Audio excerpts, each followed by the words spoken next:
Hello everyone, welcome back to my channel. Today we'll be making this very easy recipe for making our soap, our brown soap. You can see how hard this soap is, so much that the string that I'm using to cut it once looks as if it's going to cut, and this soap was made and cut within 24 hours.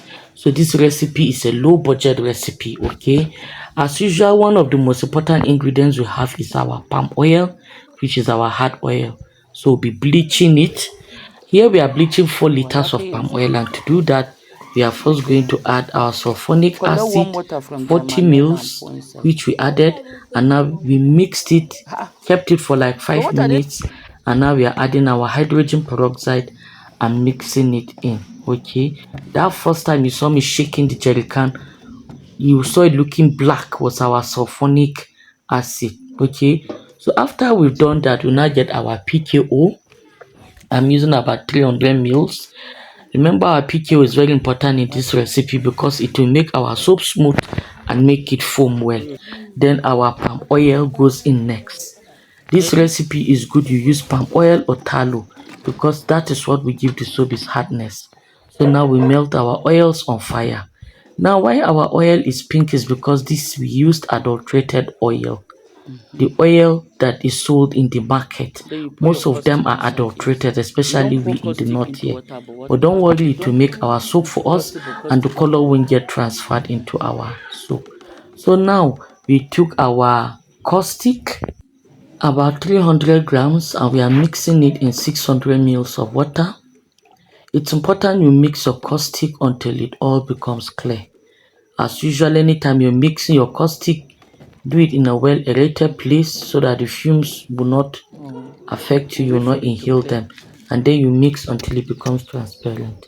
So now that our caustic is transparent, we are pouring in our light solution into our oils. Okay, and while we are doing that, this is our sugar, about 250 grams in 500 mils of water.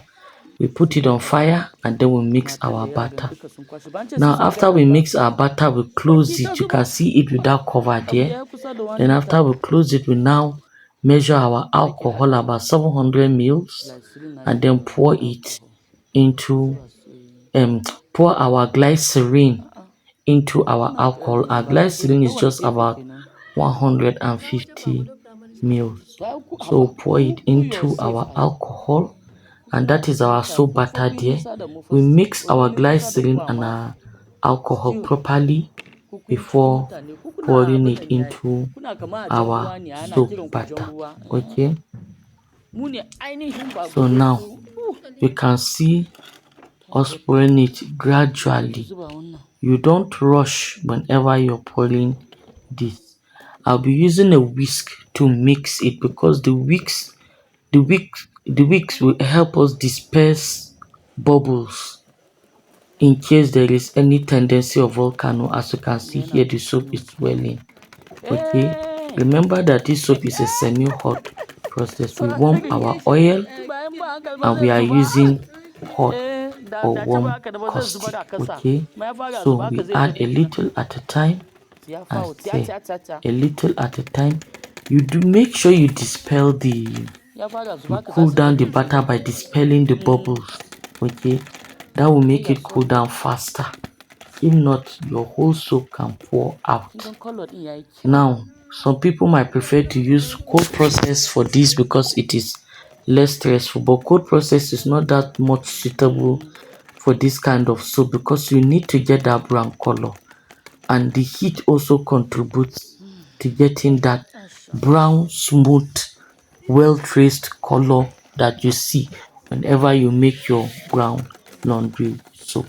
Meanwhile, while we are doing this, our sugar is melting on fire. Okay, so we pour in our alcohol and mix it in properly. Jama'a 'yan uwana, ya muke? Sannunmu dai da yau. Yau za mu yi sabulunmu na wanki ko kuma za a iya wanka da sabulun nan. Manjanmu lita ɗaya da lita ɗaya da mil da 200 mils, PKO 300. Mun zuba caustic 300 cikin ruwa 600. Sai muka sa muka haɗa cikin mai namu, sai muka samu suga namu 250 muka sa ta cikin ruwa 500 muka dafa ta.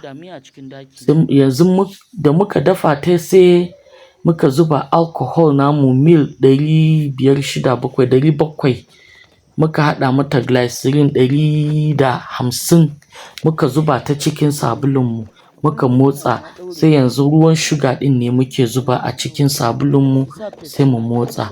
So as I was saying earlier on, after adding our alcohol and our glycerin together, we mix it in, then our warm sugar solution we pour inside after mixing the alcohol. Okay, you mix the alcohol, you give it a few minutes, then you now pour in your sugar solution. After that, you can now add in your foam booster. We put in 50 ml of foam booster and 20 ml of fragrance. Then you can now pour in your soap into your mold. It is not important you filter it like this, but I like to do that, okay, because I hate cutting soap and seeing debris or anything. You know, the way it was foaming, I didn't like it.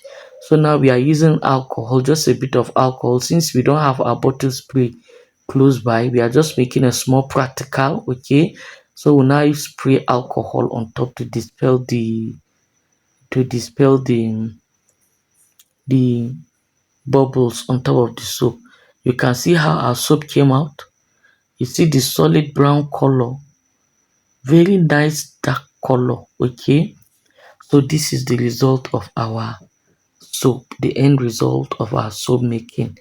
These are other soaps we made that day, but these soaps are not the ones we are interested in today. Maybe another day I'll do video on this one. So you can see us cutting our soap using our lazy cutter. See how strong the soap is. You see, you have to cut slowly, if not this rope will cut. See the way it's holding the soap is holding the rope, and this is just after 24 hours. It's short, not up to 24 hours, because we made this soap in the evening.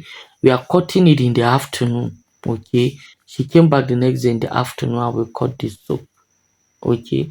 So you can see how beautiful we've gotten this smooth, nice, beautiful color without adding any color or any artificial color. And this color will not fade, it will stay. You know, some artificial colors do fade out of the soap, but this will stay. So this is our lazy cutter. As I said, very easy to use in that you can go anywhere with it, you can travel. I didn't even hold the soap for you people well to see, even though you'd have seen how transparent that slice we just removed was, okay. So as I was saying, this cutter, you can travel with it. Maybe if you have a big cutter, you're tired of standing, you want to come into the house, you want to sit down in the parlor to work, this cutter is ideal for that. You can sit down in the parlor, you can sit down in your bedroom, you can travel with it. It's easy to use. So you see, this is the texture of other soaps we've used using this same method, and you can see the outcome. So if you know you like this video, please don't forget to subscribe to our channel. Thanks.